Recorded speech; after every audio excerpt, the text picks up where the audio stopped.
Adolfo Arrieta réalise des films depuis 1964. Son œuvre échappe à tout standard, à la fois underground et féerique. Elle est le contrepoint absolu au courant dominant du naturalisme.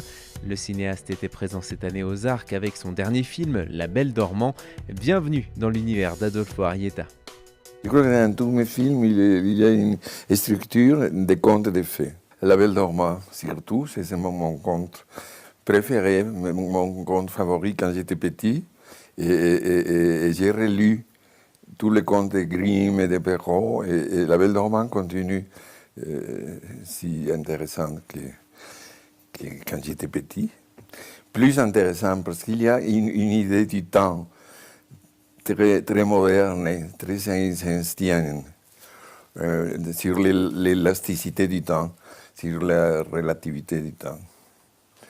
Et la seule chose qui change dans ces films, c'est qu'elle s'endort en 1900 et se réveille en 2000. J'avais lu une version anglaise, très longue, plus longue que la version de Grimm et de Perrault, et très descriptive. Et quand je lisais ça, j'imaginais un film. Et j'avais envie de raconter La Belle Dormant dans un film. Je crois que la première version de La Belle Dormant, c'est un film qui n'a rien à voir avec les contes de Perrault, mais qui raconte la même histoire, qui s'appelle Pointilly.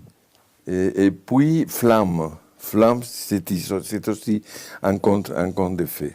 Avant, dans les noirs et blancs, il y avait des anges. Des anges qui ont apparu avec des ailes en papier que j'ai coupées avec des ciseaux. En couleur, les anges sont disparus. Il n'y a plus d'anges. Il y a d'anges, mais ils ne portent pas des ailes. Mais il y a les fées. Les fées ont apparu avec la couleur. C'est très curieux, ça. J'ai fait des films quand j'ai voulu le faire, avec plus ou moins d'argent. D'abord, j'ai fait des films en 16 mm, avec une caméra que j'avais achetée. Et puis j'ai fait un film en 35 mm sur la pièce de Cocteau, Le Chevalier de la Table Ronde. Et après, j'ai fait des films aussi produits par l'INA, par l'Institut National Audiovisuel, Flamme et Grenouille. Après, je ne trouvais pas de producteur, après Merlin. Et j'ai eu une petite caméra digitale et j'ai fait des films digitales qui se sont montrés dans des festivals, en Italie surtout. En Italie, ils les ont montrés à la télé. Et pour Belle Dormant, j'ai trouvé une productrice. J'avais écrit un scénario. J'ai trouvé une productrice charmante qui a décidé de les produire.